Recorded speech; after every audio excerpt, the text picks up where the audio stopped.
Tuesday night. Trey Willis, baby. They let the with my main man mix. Ha! Another Tuesday night mix.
what's up? It's that time to get it going. It's the Pieces in the Morning Show with Darius A Stanton, Delegate Bonds. What's up? What's up, Debo? Good morning, good morning, good morning.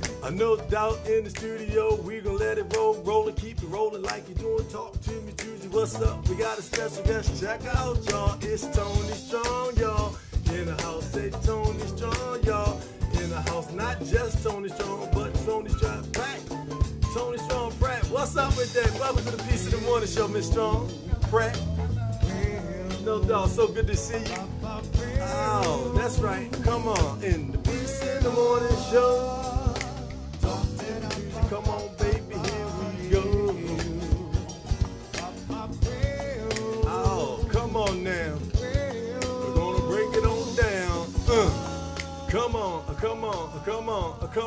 Talk to me. What's up, Dale? Hey, brother, I love you, man. Love you, miss you so much. Dale Vesta, holla at your brother. Look at your twin. Welcome to the Piece of the Morning Show. This is Darius A Stanton live right here at www.elifemedia.net.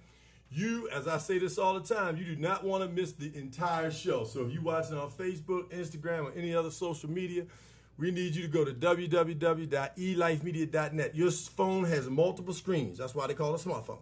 So flick it up, hook up the www, and hook up your Facebook Live too if that's how you're watching, because we want you to see the entire show. It is so important that we give God all the thanks and praises for his goodness and his mercy. Got a special announcement for you. Hold on to that, because I'm going to come back with you with that this morning. But we are very excited this morning to have a political newcomer, a community activist, and a mother, a wife, a daughter, and somebody who is grandmother and serious about making sure that our children, what do we say, Delegate Bonds, on the show? It starts where? Starts at home. It starts at home. And we are fortunate, the three of us sitting around this table, including the brothers in the studio, to have had families who understood the importance of raising their children in love and supporting them and being there for them. We had a coach here yesterday, Senator Victor Ramirez, who's the head coach of the Northwestern soccer team. Thanks so much for coming through the studio, Senator Ramirez. And he talked about watching his players come off the field and run in their arms of the parents or the loved ones, whether they win or lose. Mm-hmm. But then he also talked about the absence of when children come off the field and they come off the court or they come out of school and they see other children running to people that they love and hug them, and they have nobody to hold them and embrace them. Nobody to pat them on the back. Nobody say good game. Nobody say you'll get them next time, or whatever it is that we might say that really can't be mentioned, that can't help during the loss.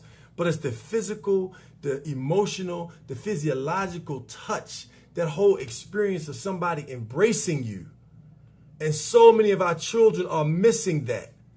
And it doesn't matter whether they're white, black, Latino, Asian. If we had that love at home like we need to, we wouldn't have so many gangs being able to recruit children just like that. Everybody's not getting jumped and forced into a gang. Some children are going to those gangs because nobody else is showing them love. Nobody else is feeding them. Nobody else is giving them shelter. Nobody else is promoting them. Nobody else is putting clothes on their back. It is so many children doing that for themselves. And our parents are sitting on the sideline while we talk about the school system's not this. We talk about the community's not doing that. The government not doing this. When you lay down and you decided with that man or you decided with that woman that you were going to have sex, as my mother says, you made a decision right then and there that you were ready to be a parent. And once you make that decision about being a parent, at that juncture, you are ready to take on the responsibility of raising that child, loving that child, supporting that child for the rest of your life, and doing it with your mate. It is inexcusable to leave the mate out unless the mate is just completely toxic and dead in terms of being able to support the child. But for the mothers out there who don't want the fathers to be involved because they're not with them, or because they did something wrong, or because what's happening with you and them is on y'all. But that child needs that support. The same thing goes with the father, who's sitting on the sideline because the mother gave him a hard time, who's sitting on the sideline because the mother took him for child support, who's sitting on the sideline because the mother now with another guy, not with you or not giving you none. Come on, brothers. You got a child to take care of. We got to step to the plate. So all of those things that we dealing with, we got to drop that. And who's going to bring it to us? Man, this is to put together a Facebook Live post that I'm going to work on. We're going to see if we can work it in today. But we don't have to do a Facebook Live because she's in the studio with us this morning. Ladies and gentlemen, Miss Toni Strong-Pratt. Welcome to the Piece of the Morning Show. Thanks for having me here. Actually, the Facebook Live post was birthed out of the opportunity that I had to talk to a young lady who talked about bridging the gap between she calls it the baby boomers and the millennials. And she talked about how we don't understand them, and I talked about how you don't listen, how you're self-sufficient, how you think everything is supposed to be given to you. And she said, I believe that until we can get this right, we need to come together and have a talk. So that's how that Facebook Live post came, because I had the opportunity to actually sit back and reflect on my childhood, reflect on what it was like when I was growing up. And I found that the only real things I had to worry about was what I was wearing to school, whether my friends were going to be at school, whether my grades were going to be good, whether I was going to get in the game. And then I reflected on what's going on today. I didn't have to worry about when I got to school and I said something wrong to my classmate, if I was going to get shot. I didn't have to worry about coming home and my mom was strung out on drugs, laying on a couch. I didn't have to worry about if my family was going to somehow be in a gangbang shooting. I didn't have to worry about all that. But I looked at the kids who have to worry about that. They have so much more to deal with than I ever had to deal with. And that brought me to the realization that we have to do more. You know, we're all about, going back and getting our education. And believe me, education is key. But I think sometimes we need to think about getting the education before we start having kids, because they somehow become the option and not the priority. So I think we really need to do better as it pertains to our kids. We really need to get involved. We really, and then we need to go outside of our kids, because the old saying, the old proverb is it takes a village to raise a child. That's right. And I believe that, because when we were younger, when we did something and we weren't home, by the time we got home, first of all, we got in trouble where we were at. And by the time we got home, Mama and Daddy knew what happened, and we got in trouble there. So it was like a community of people taking care of us. Hey, So I think, we fired up this morning. Delegate Barnes, jump on in there, brother. yeah, because, I agree with what you're saying and I disagree, right? Because I think, the things that are going on today were still going on then. People were still scared, because I grew up in Southeast D.C. And I got jumped 3 times. One with somebody put a gun to my head, and I had money in my shoe because my mother asked me to go to the store to get her a pack of cool cigarettes, right? So the threat of the gang banging, the shooting, the killings, all of that, I think was just as prevalent then as it is today. I think that the difference and the point that you made that I agree with 200% is that we had stronger families back then. The families were stronger. The community involvement was a lot larger and greater back then than it is today. I think parents today, they're younger than they were when we were growing up. So the guidance and the teaching of these young people having children, there's no one there, because the parents that are teaching them are our age. So they don't have that guidance like we did when we were growing up, at least when I was growing up back in the 60s. So I think, it takes that village, it takes those parents, it takes the educating of them. One of the things yesterday was Men Make a Difference Day across the world, more importantly right here in Prince George's County. And I spoke yesterday to a group of men that was in the audience. And I said, do you know the difference between a dad and a father? And everybody looked like, no, what's the difference? But by the time I broke down the difference between a dad versus a father, and I said, well, which category are you in? Because a dad is someone that helps just procreate and a child. But a father is there to help with the rearing, the education, and being there and everything else. Which one are you? And I think that's where we are today, that there are so many parents missing from the equation, in which that our children are being lost every single day. So I think, the problems that we have is not so much the child, it's the family. You know, and that's one of the things that we've been promoting on this show since the creation of the show, is that it all starts at home. Absolutely. And one of the things that Darius started years ago is that, and I spoke of yesterday, is that education needs to be the new sport. Because see, when it comes to going to a basketball game or going to a football game, the arena is packed out, the football stadium is packed out. But when you talk about let's go to a PTA meeting, hell, you ain't got nobody there.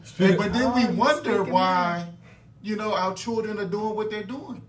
And then I gave the fathers another challenge to say, your children are watching everything that you're doing. Absolutely. Everything. From how you talk, how you walk, how you dress, the whole 9 yards.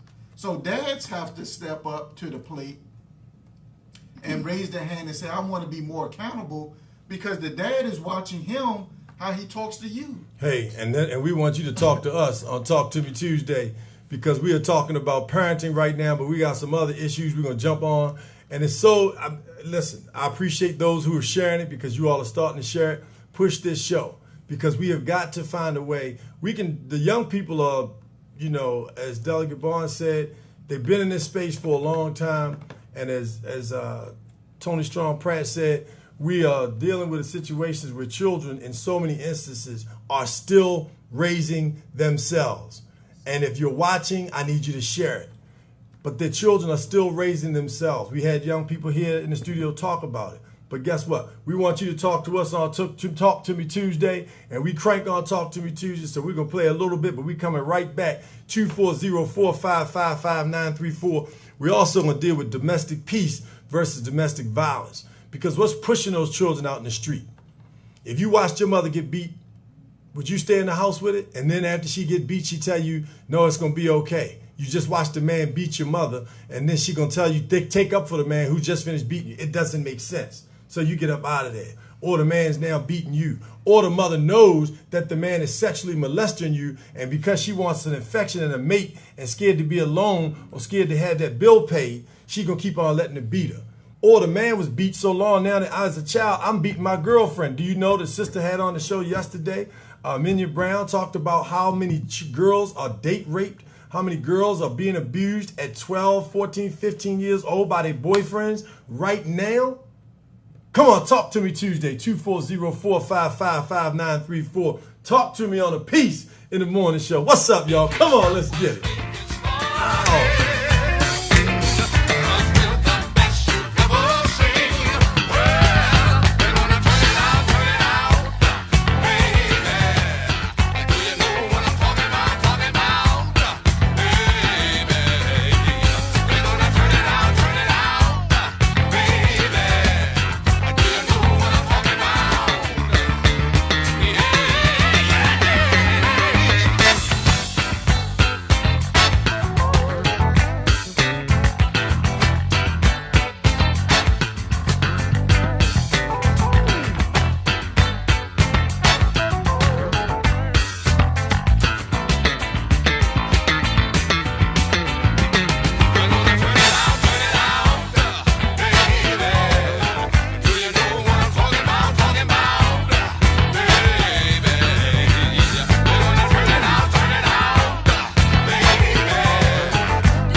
On the ones and twos, our station manager and engineer, Mr. Clark, thank you so much as well.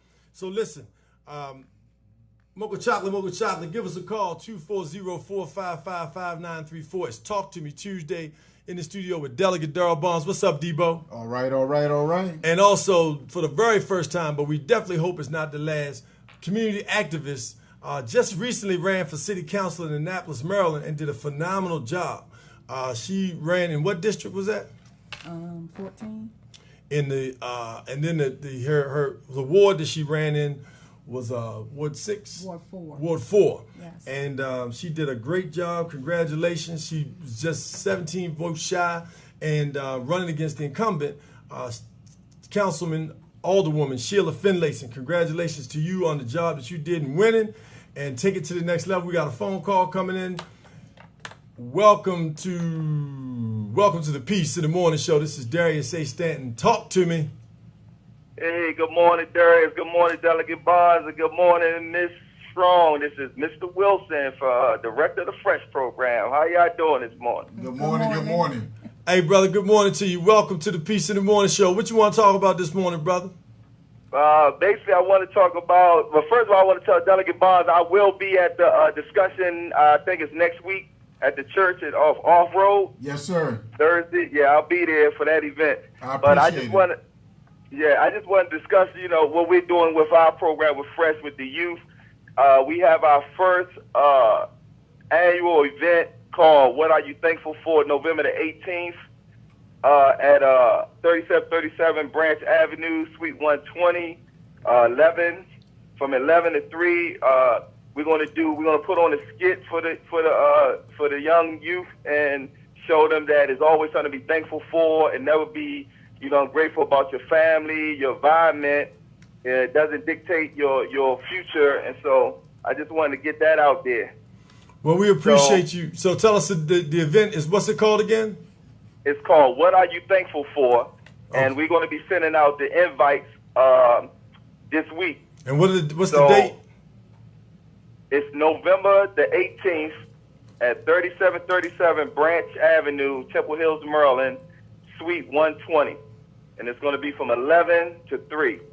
Okay, do you have a website that people can follow? Yes, fully restoring every sons, SONS, hope.org. Fully restoring every son, hope. Sons, SONS. Yeah, hope. Hope. All right, so that's fully restoring every son's hope.org. Yes. Well, brother, that's an asset-based long website, but we appreciate it because it's speaking positive words into existence, and that's what we're all about. As a matter of fact, I'm going to let you go, but thanks for calling the Peace in the Morning Show. You're welcome anytime, brother. I appreciate you. Thank you for talking to us. Right. So, definitely November 18th from 11 to 3, fully restoring every son's hope. Hope. Delegate Bonds talks about hope all the time. As a matter of fact, you hoping what? Opportunity. Hope and opportunity. Hope and opportunity. And hope and opportunity starts at home. Right. So this is Domestic Violence Awareness Month. And, let me just say, first of all, as a human being, as a child, as a son, I grew up, thank God, with a lot of love. I want to give all the praises to my good and righteous ancestors. Miss Virginia Hayes, the next door neighbor across the street who looked at me every day and read to me. We got a caller calling on the line that talked to me every day and said, you're going to be great. You're going to be something. You're going to be strong. Every day she told me that. Every single day. And that was not my mother, my grandmother. That was a neighbor. She looked at me every day and told me that. Peace and love. Welcome to the Talk to Me Tuesday on the Peace in the Morning Show. Who's on the line? Good morning. It's your boy, Carl C-Man Anderson. What's up, y'all? What's up, Carl C-Man, brother? We got your seat right here. Matter of fact, Toni Strong-Pratt sitting in it right this very moment, brother. Come on back to the studio, man. Welcome to the show, brother. How you been? I'm coming back. Give me a minute, man. I'm coming back. I know you're on the road playing with Sheila E. and the Shy Lights and what's our good brother that played the saxophone from Annapolis? Sherrod, and we know you playing all over the world and but we glad to have you, brother. Look, man, I want to make a real brief comment. Good morning, Delegate Barnes. Good morning. And Mr. Pratt, we used to be members at First Christian together. I used to play the drums there, so good to see you doing your stuff in the community. Good morning. Look, I just want to make a brief comment. One of the things that I think is troubling that we fail to realize is that we're living in a day and age where the young people that had kids 15, 20 years ago, these kids, some of these parents are like my age, 35 and 39, and a lot of those kids never even had a chance to even see what life had to offer to them. So now these kids that they have are 14, 15, even some of them are graduating. Now they're at a place where they're like, well, you kind of fend for yourself. I need to still find me. And I think we fail to realize that at times where when a child has a child, that child now has to take on responsibilities even at that age, mentally, emotionally, and physically, that they cannot take on. They're just not in a position to handle it. And if we don't deal with that, then I'm not saying that I'm not saying that kids having kids is a bad thing. But if it's not just a strong support system in place, then we're going to have the issues that we have now. And and if a child doesn't learn certain things that they need to learn during a certain time, in the season that they're supposed to, then what are they able to teach the child that they're raising? Well, thank you first of all, Carl, for giving us a call on Talk to Me Tuesday. We're going to address that, and brother, we got to get you back in here real soon. We're going to take the show back on the road and get you cranked up on the drums coming to one of your shows. But one of the things that you said, and we're going to let you go so we can take some other callers, but we appreciate you calling in. We're going to address your comment. My first immediate response to that is teens have been having babies forever. If you think about it, people got married in their teenage years, over the history of time. The difference is, as you said, and as Mrs. Pratt said, is the fact that the village is different. That's what's missing. So really this conversation, as much as it is about the parents, is really directed to the grandparents, and the parents now who are going to become grandparents, and then thinking about our own lives and understanding that we've got to maintain our families so that we can be grandparents to our children's children, because that's even dysfunctional. You can't even have a good family function because you got all the different grandparents that's not getting along, so you got to worry about whether you can invite this set of parents, invite this grandmother, this grandfather, because family structure does not just start with the parent. It's generational. It's legacy. And that's the piece that we get short-sighted in thinking just the front line. But it's not just about the front line. Thank God I had a grandparent set to see in a few different households. I was able to go to my mother's mother and father, my father's mother and father. I was able to see my great-grandmother and great-grandfather, my great-grandmother and great-grandfather on the other side. So I was surrounded by family structures. And that's the village that's missing, because there's nobody to pull that child up and say, girl, you can't go out here tonight. You got to stay home with your baby. Toni Strong-Pratt, Toni Pratt, talk to the brother. I like what you said when you said you can't go out tonight. You got to stay home with your baby. So I was a teen mom. I had my first child at 17.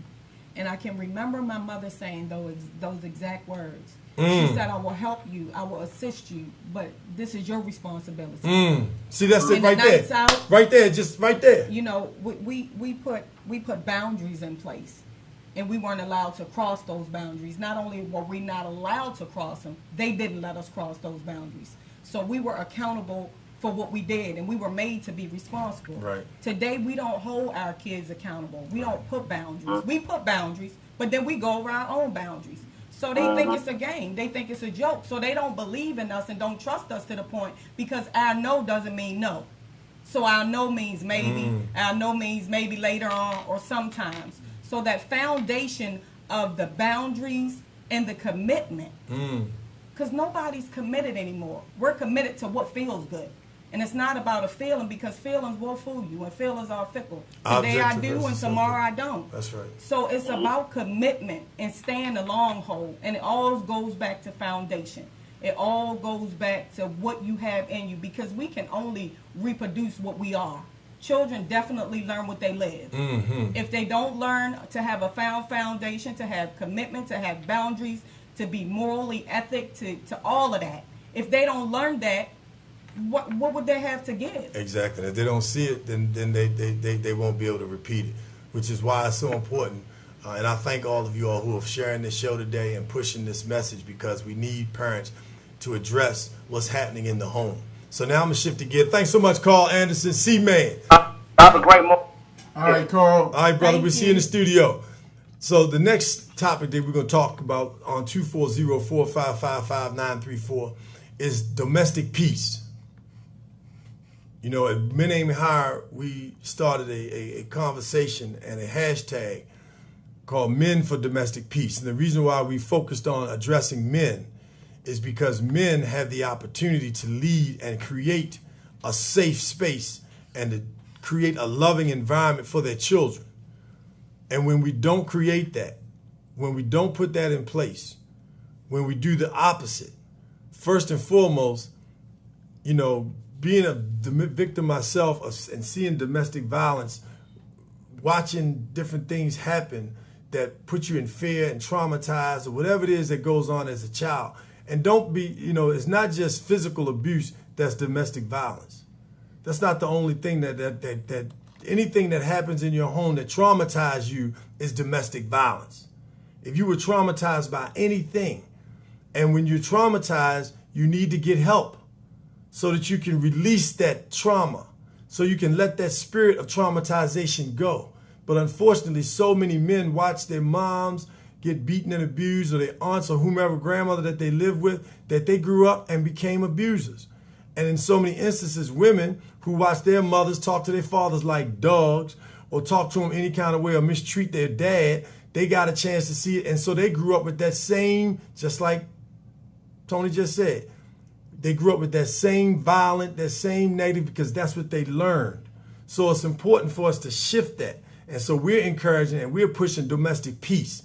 We hear about domestic violence. It's important for us to address it. October is Domestic Violence Awareness Month. You know, our heart goes out to the people who are still in domestic violence right now. But for all of us who've ever experienced it, call your local Youth Services Bureau, whatever state you live in, whatever county you live in. Call your health department. Go to your pastor if they have a mental health ministry. But talk to somebody about the trauma that you experienced so you can break that cycle. Because if we don't break that cycle, we become abusers or we become victims. Notice how many women keep going to men who continue to abuse and beat them because they grew up in that environment. That spirit is on them. They're carrying that with them, and they're attracting that domestic violence spirit. So we got to break that yoke, and that's why we're pushing Men for Domestic Peace. So give us a call at 240-455-5934, 240-455-5934. Erica Stanton, love you so much. Thank you, honey, for helping us create and keep that environment. Thank you for taking that weight on your shoulders and our family and carrying us and loving us and holding us and all the things that we go through over 29 years. You still been right here with me, Team Stanton. Thank you so much. I love you. I appreciate you. You're a strong, beautiful woman. Oh, my God, son, at the CBC, I had to be like, yo, man, what you doing? No, I'm just joking. I would have did that. Nah. You know, you got it. What can you say? You know, laughing, I joke, but do not touch, right? Hey, look. Give us a call at 240-455-5934, 240-455-5934. We're talking about domestic peace versus domestic violence. Tony, how important is it that people understand, you know, the significance? What do you think about shifting the vernacular? This coming Thursday, we're going to have a men's roundtable with Frank Johnson from 100 Fathers, David Smith, Children's Rights Organization. How important is it for us to promote the words domestic peace versus domestic violence? We're not trying to run away from the fact that domestic violence is taking place. But at what point do we start to shift the conversation and attract what we want to see versus what we notice there? We living it, we seeing it, we watching television, people getting burned with their babies, shot in the head by the fathers of the children. So we know it's there. But when do we start entering peace into the conversation? I think now is the time. I remember a scripture that says, speak those things that aren't as if they were. Not only do we need to start speaking, but we need to start doing. And what you fellas are doing, coming together and fostering a conversation on what it looks like to be a man, on the attributes that a man has. You know, when I grew up, I know one of the things was boys don't hit girls. But I think we've gotten away with that. I think we've gotten away from that. Very much so. I think we used to have a stigma to the black culture as, you know, it ain't cool to go to therapy, and it ain't cool to go to counseling, and it ain't cool to talk about your feelings. And I think a lot of men are frustrated because they don't know how to talk about what's going on. So because I don't know how to talk about what's going on, I use anger and I use frustration and I use my hands. But I believe fostering a conversation to teach our young men how to deal with these frustrations, how to deal with these challenges that we haven't been taught on how to deal with is fostering that domestic peace point. You know, I think you're right on point, right? I couldn't argue with nothing that you're saying. But at the same time, I always look at it from another perspective. Because every 12 seconds, a male is being victimized by a woman. And we never talk about the male aspect of domestic violence. We always think when you say domestic violence, you think about a woman being hit, beat on, slapped, whatever. But in so many instances, every 12 seconds, and the research shows this, every 12 seconds, a man is being hit, spit on, slapped, talked about, saying you're no good, you this and that, by a woman. And we never talk about that. We always talk about the man needs to open up, the man needs to go get counseling, the man needs this. But it's always a two-way street almost to everything in life. But we never dive in on the fact that there are men in shelters. Men in shelters. And I think you talked about domestics, violence. I remember, true story, I went to junior high school, and the girl was bigger than me that almost beat me up. Right? Because I was afraid. But no one, and I was looked at, oh, he's weak, he's soft, he's a punk, he's this. But it happens to men every single day. I think the conversation needs to be broader in a lot of cases where when we're talking about wearing that purple ribbon, it's not just for women, but it needs to be a domestic violence or domestic peace that goes both ways. And I think, you know, and then when you talk about this, no one is really diving down to talk about the child. And then we wonder why the child isn't performing in school. And then we wonder why they're acting out, because they're a product of their environment. You know, so I think, you know, we really need to dive down into all of this. And I agree, black people, we're prideful people. I ain't going to just come up to you and say, Tony, I just got my ass whooped. Can you help me out? Mm-hmm. I ain't going to do that. And a woman is not going to just come to say, Johnny just hit me. I need some help. Mm-hmm. Because we're going to hold it in as long as we can. Mm-hmm. And oftentimes, that's the problem. Mm-hmm. So I think, you know, we really need to look at how do we have a broader conversation, a broader scope, and to really figuring out the issues. Because I think a lot of the issues around, especially with women talking bad about men, because men haven't stepped up to the plate. We got somebody on the line, I believe, calling in. Welcome to the Peace in the Morning Show. Talk to me Tuesday. Come on. Who's on the line? It's a whole lot of people throwing down, and they calling back on the phone right now. They call back. All right, welcome to the Peace in the Morning Show. Thank you so much for calling in. Turn your volume down and talk to me Tuesday, please. Caller? Are you on the line? Nope. Okay, well, we will keep on calling back because we want to hear from you. Oh, yeah, we apologize, caller. Give us a call back. Well, you know, the fact that there's just like there's secondhand smoke, there's indirect effects of domestic violence. So whether we are participating in it, but just watching it, the reason why it's so important for us to promote asset-based communications, look it up. There's tons of research done on it. I didn't create it, but I certainly am pushing it and will be pushing it from now until the rest of the days of my life because I understand the value of promoting things that are good versus bad. It's very simple. But the problem is we live in a society where even in, you know, I watched the brother Marshawn Lynch. He had something, I don't remember, it said something about Trump. It was right after, you know, the week that he talked about calling the football players SOBs. And then they decided to join in on their own or create a protest of their own against Trump and hold arms and kneel and all of that, right? So I read some of the taglines or some of the things that people were saying, tweeting or about him. And first, so he had this T-shirt on, and then after that he was sagging where you could see his, all of his underwear and his whole butt, right?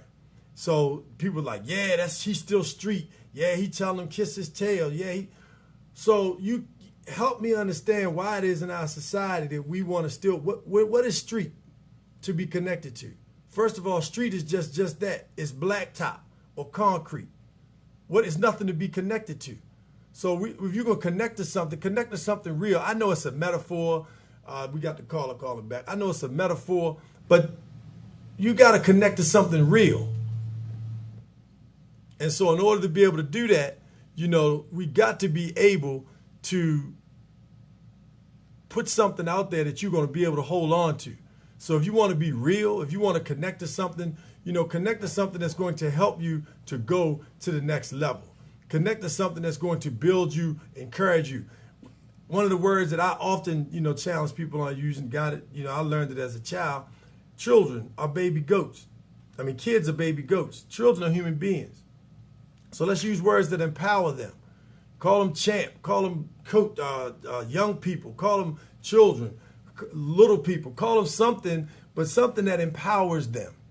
And it's so important for us to understand that words have power. And if you watch somebody or listen to somebody constantly be abused, or in some cases where the mothers were abused verbally by their mother or father, called black, ugly, peasy head, all kinds of other MFs and Bs, then you're going to grow up, more than likely, unless somebody intervened in your life and helped you see something different, and you're going to say the same thing. And I know people like this. I'm not talking about what I heard.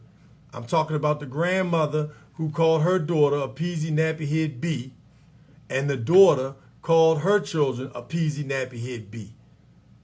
So these are things that I've witnessed and seen. That is domestic violence.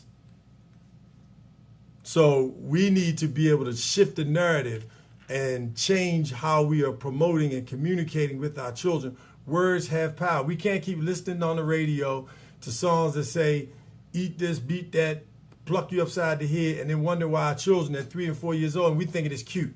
Yeah. We videoing it, and we pushing children and singing songs about drinking Cavassier and how many girls I had at 5 years old. And I'm sitting on my, come on.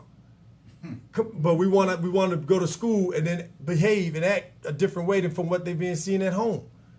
So we can act like that doesn't make a difference. We can keep on watching football and act like it doesn't have an impact until you see now Jerry Jones, who told his players, if you sit or you kneel during the anthem, you're going to the bench. Now, correct me if I'm wrong. I'm looking for a Cowboy to call me, 240-455-5934. We have something going on, so just send me a note. Text me, let me know what is it, that's going on with regard to that. Send us on a Facebook post if you're there. Text us at 410-703-1898. But see, this is where I think the power has to come from when you talk about the NFL. And I think Tony had alluded to it before we got started. If Jerry Jones is demanding that his players stand, what do you think is going to happen if Dak Prescott kneels? What's the running back name? Ezekiel kneels. Dez Bryant kneels. Yeah. Come on.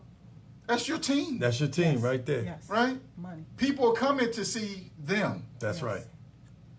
Listen, the power that black people have is our economic dollar. Yes. And if we start taking the stand, then their empire starts to crumble. If everybody in the NFL that are a superstar said, you know what, they ain't gonna fire all of us. Yeah, all of us got money, so it ain't like I'm gonna be at home and calling and saying, let me call McDonald's and see if I can get a job.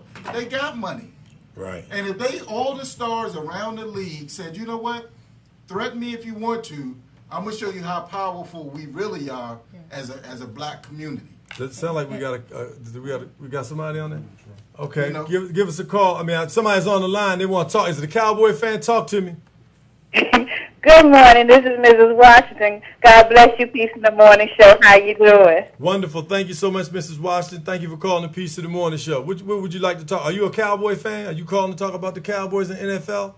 No, I'm calling about the domestic peace and domestic violence piece that you were speaking about. I love the fact that you started out that you calling for domestic peace. Thank you for that. Yes, ma'am. Talk to us. Well, one of the things I always consider as a boiling pot syndrome. And what that means is that we hold things and we hold things and we hold things till it boils over. And one of the key things that I've found, even in, you know, my past experiences, is that you got to express what's going on. And sometimes we don't know how to express it without saying things harshly or doing things harshly. For example, say your husband comes in the door and, you know, you had a bad day, he had a bad day, and both of you all lash out at each other. Instead of one of you all saying, okay, maybe he's having a bad day. Let me not say anything right now. Let me fix dinner, make sure everything's okay, make his place a peaceful place. And then we can sit down at the table and discuss how your day was doing. What I'm finding is, because I'm from Alabama, is that the table was where we would come together and discuss everything. Grandma had us sit at the table and we talked about what went on at school. We talked about how you doing, what's going on. The dinner table was the place of peace for us. But what I'm finding this day and age is there's no communication. I met my girlfriend. She texts her children to find out when they're ready to eat. Right inside the house, right? Right inside the house. Now, I know we all can be, to some extent, guilty of doing a little bit of that, but you are absolutely right. I love the fact that, you know, there's a group out there that been started a few years ago called Family Table. And one of the things that we encourage, you know, if we home, don't start eating if you know somebody else is in the house. We should sit down at the table.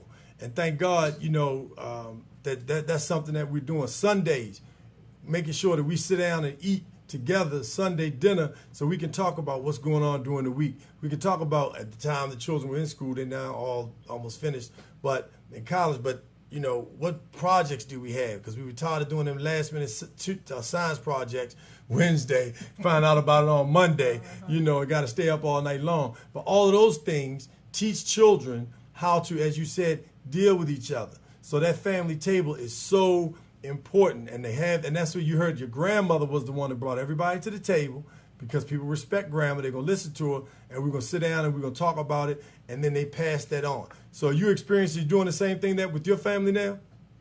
That's right. It's just me and my husband, but that is correct. We come together, we talk about everything. But one of the things that I want to share with women is that we have to learn how to appreciate the man of God that God puts in our lives. We're so quick to put our mate down in front of people that we're not realizing that we're putting ourselves down. You know, you walk down the aisle, you said I do. That's the same person that you went to, had the fancy dress, the long, big, beautiful wedding. That's that same person. Maybe something had changed over a period of time, but you're showing a reflection of you. What goes on in your house, you know, you sit together, you talk together, you put God first, you pray about it. But then if it's to a point where you're not working it out, go to counseling. But don't put each other down on Facebook. Don't put each other down to your friends, your girlfriends, talking about he ain't no good, he ain't this, he ain't that.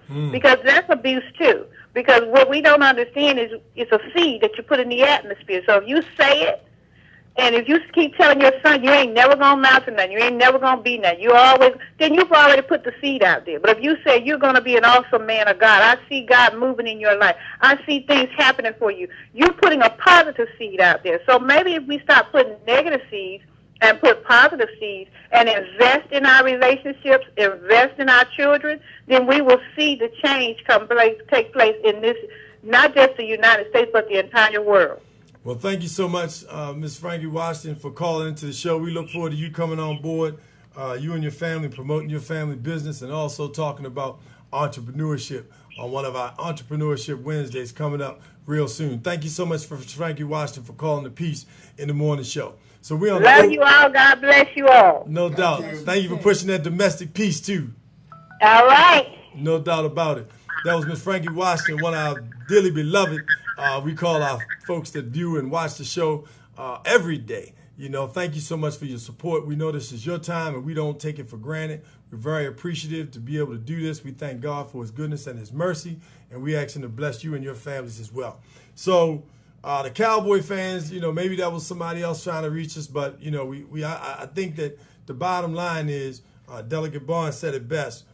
As a matter of fact, they actually suspended the sister Janella Hill off of ESPN because she tweeted. Now understand this. So first of all, she tweeted prior to that about Donald Trump and called him a white supremacist. And so they didn't suspend her or fire her, even though the president and the White House said she should be fired, right? But they didn't fire her, nor did they suspend her. They had a memo, a meeting that went out and gave a refresh on the social media policy of their personnel. Coming behind that, in the heat of the moment, she tweeted again, this time encouraging folks to, and provided lists of the people who sponsor the Dallas Cowboys. And the advertisers said, look, if you don't like what he said and the fact that he's forcing, after the NFL itself, the organization said that we support our players' right to protest peacefully. He came out and said, after he just took a knee prior to the national anthem a week ago, that if you don't stand during the national anthem, you're going to have to sit on the bench. Basically, I'm gonna bench you. So, you know, she tweeted, go after the sponsors. If you want to address it, back to the same thing with the money. It impacts it. That's how he got on his knees in the first place. He would never have got on a knee. For what? They didn't support Colin Kaepernick. They gave Donald Trump. He gave Donald Trump through different entities millions of dollars. NFL owners, the Washington Redskins, the New England Patriots, a number of NFL owners gave Donald Trump after he made the comment about grabbing women in they private between their legs on, that everybody knew about, and they still voted for him and supported him. You are supporting domestic violence. You supporting domestic abuse. It's all about power and status. And the thing is, what I want people to take away with this, what would power look like if we all took a stand and say, you know what, yeah, I might lose my job, but what am I gaining? What am I promoting? But we all think about money. Well, I'm not going to be able to provide for my kids, but what legacy are you leaving to say, no matter what it costs me, I'm going to stand for what's right? And I think if more of us do that, then this world will be a whole lot better. Just like that mother who cussed her kids out right in, you M-A-F, you B, you this and that, and we're standing right there. Right, and don't do anything. And at that moment, when we don't take a stand, that's right, we part of the problem. That's right. But today, we're calling for a day where people can stand even if they lose everything. Because when you lose something, you're going to gain it back. Because look at the generation that we're going to build up. Look at the mentality that we're going to shift, that we're talking about shifting. So basically, if we don't take a knee to what's wrong, to what's unjust, we part of the problem. Now you see why we brought Miss Toni Strong-Pratt on the Peace in the Morning show. Stand in the face of tyranny. We definitely have to take a stand. And then the other thing I want to speak to briefly, I want to speak to the leaders. I want to speak to the business owners. We need you to lead. We don't need you to lead for your personal finances. If you got into leadership for your personal finances only, if that's why you got into leadership, then please get rich quick and get out the business. Because we no longer need step and fetcher leaders who are only going to do what people say based on the money. One of my friends said, that childhood friend, they're never going to change anything. This is ridiculous, boycotting the NFL. They should just keep playing sports and keep doing what they're doing. While children are dying, while innocent people are being killed on the street without anybody standing up for them, we need people to stand up, as Dr. Delegate Barnes said, for hope and opportunity. When people take a stand, they feel like, somebody cares. But not only that, leaders and business owners, when you see people that are out there taking a stand, get behind them. Come out publicly and say, look, if they fire you, I got you. You can come work at my company. You can come advertise at my company. We can start a league over here. The millionaires, the billionaires, take a stand. We have the resources collectively. And this goes beyond, just in the black community. This is in every community. Because every community is dealing with these same issues. So we need to take a collective stand. And we need to put people first. This is the retooling leadership that we really want people to understand. Bowie State University Education Department, along with Brother Tremaine Crawford and a number of other folks, are doing a conference on November the 11th at Bowie State University in Prince George's County, a youth leadership conference. You need to be there if you're going to be in the area. You need to go out and support the young people. You need to sponsor it. You need to send your dollars, because we need to retool how we lead. We have to start putting people over politics. Because as long as you kiss and tell or letting somebody else dictate, excuse my expression, letting somebody else dictate to you who you're going to vote for, what you're going to vote on, but it's not to the best interest of our community. Prince George's County has 3 power plants. The largest consumption of radioactive chemical energy in the country is right here in our backyard. So at what juncture do we take a stand and we get involved? As Delegate Barnes said, we can't keep talking about, I don't like what's going on, these people not doing this at school. You don't go to the school board meeting. You don't go to the city hall meeting. You don't go to your county council. And whatever state you live in, whatever city you live in, you must be involved. The talk is done. We have to start acting.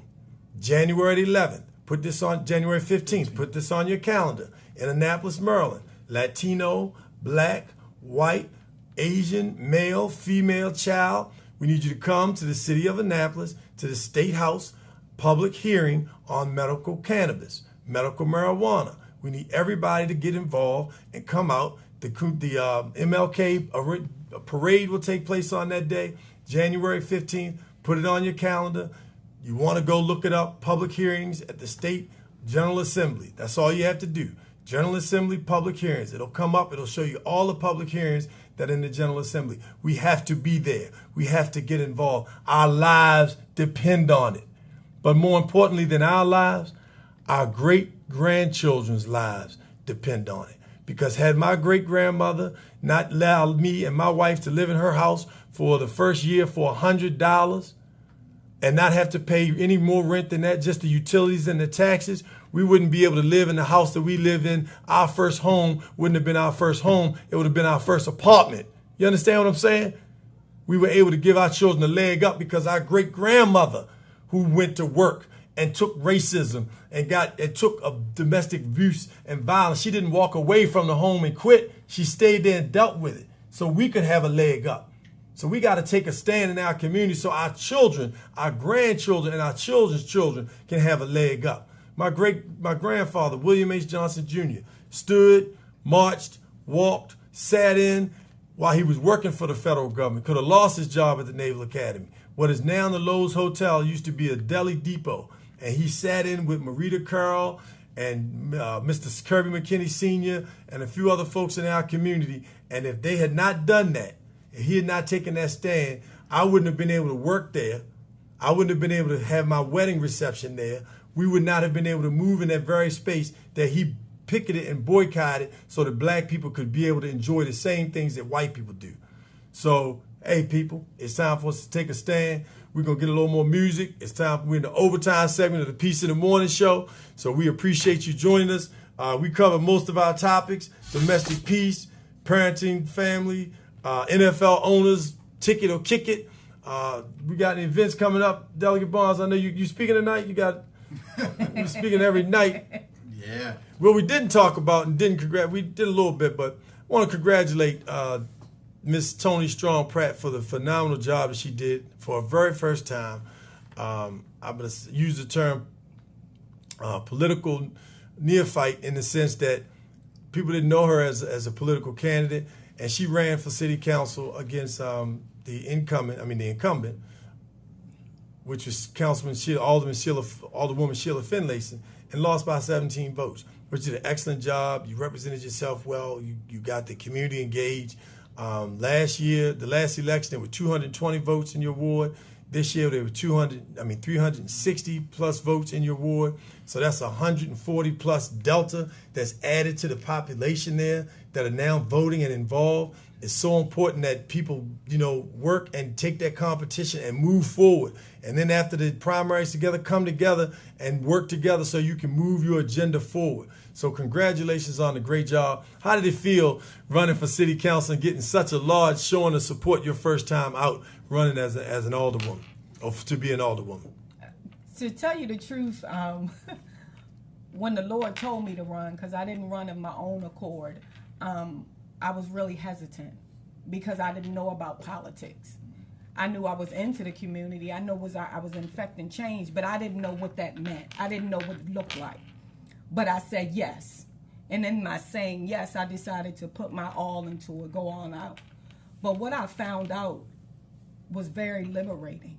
What was very disheartening. I found out that the people are not being heard.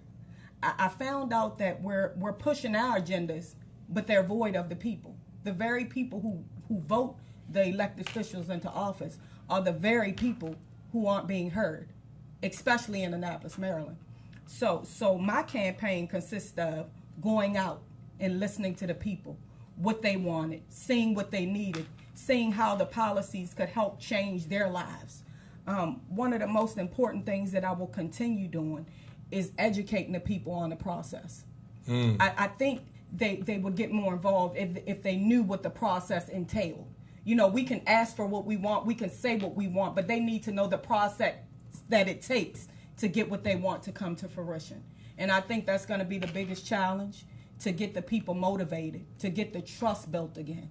Because a lot of people get promised a lot, and when they don't see it coming to fruition, they feel like they don't need to go out and vote because nobody's listening to them. So I think that's our challenge, is to motivate the people, to educate the people so that they will get engaged and come back and affect positive change. Well, you heard it right here on the Piece of the Morning Show. Congratulations. Thank you. And I know that you plan on staying engaged in the process. There's a huge issue right now taking place in Annapolis and Anne Arundel County, where there were two young men who were caught hanging a noose at Crofton Middle School, and they caught, arrested. One of the young men pleaded not guilty. They were being charged as a hate crime by State's Attorney West Adams, which was a big deal because it's very seldom that people are often, there's a lot of criteria that have to be met for it to be deemed a hate crime. So they deemed it a hate crime. One of the young men pled guilty. And the NAACP and another group that decided that they were going to work with the state's attorney and the defense themselves and help this young man understand why it is that he needs to look at things from a different perspective. The young man tonight at the Bates Legacy Center will actually be going publicly in front of the African American Leadership Caucus, Maryland Caucus of African American Leaders, and apologizing publicly to the African American community for posting the noose. And a lot of people are upset that he is getting off basically with community service for doing what I consider, when you do a hate crime, it's an act of terrorism. Because we shared this on Friday, African Americans, Native Americans, mothers here, even children, have dealt with the abuse and neglect and the terrorism of the Ku Klux Klan, knowing, and they Willie Lynch started lynching. Lynching didn't just come, they didn't just create the name lynching. Lynching came from Willie Lynch. And Willie Lynch put fear in slaves by making them watch them hang other slaves, terrorizing them so that they would not leave and fight for their freedom, so they would not run away. Understand that human beings were tormented. So there are a lot of people who are upset with this young man being able to walk away as an adult. He's 19, I believe. He's over 18. But the fact that he's able to just do community service and escape, any other harsher penalty. Now, the people agreed. And, you know, African people by nature are forgiving. And so it's a spirit of love and forgiveness.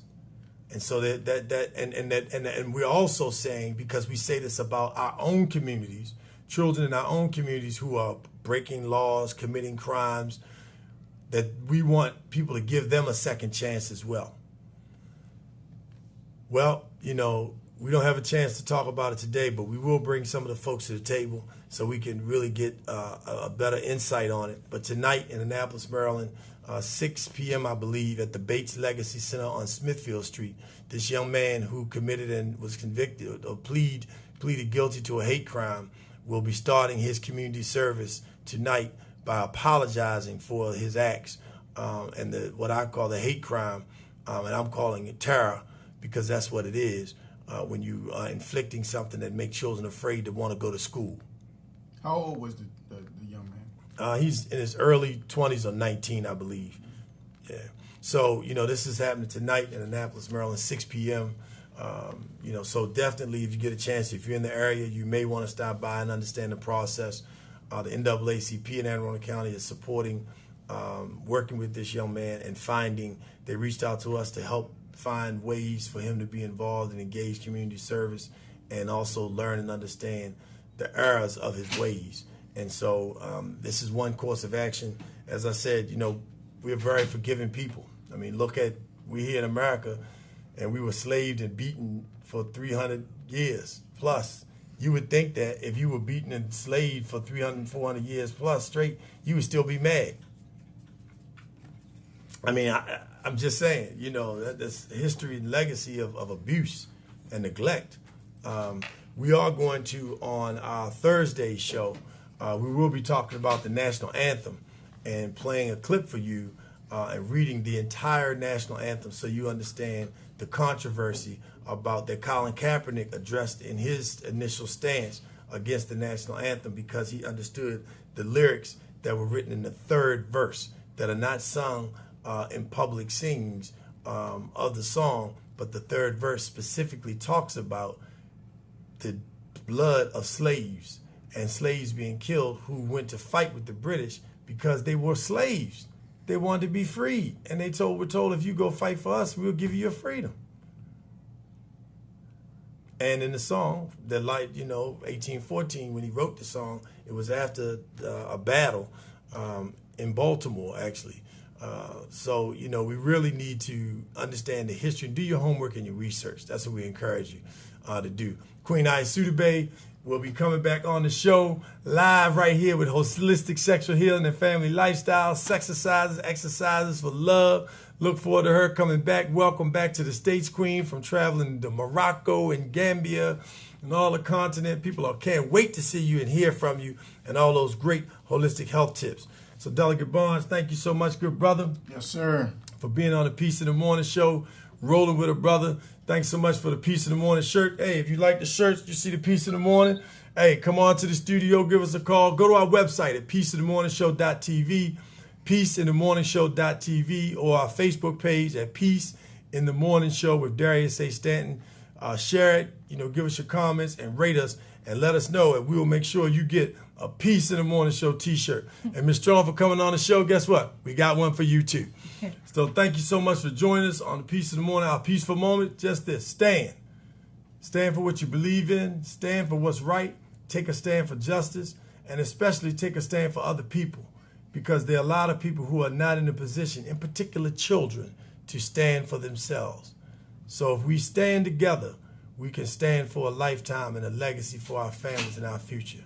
If we sit by and idly watch it go and happen right in front of our face when we can do something about it, then we are endangering not only our lives and the lives of our children, but our grandchildren and great-grandchildren may never exist.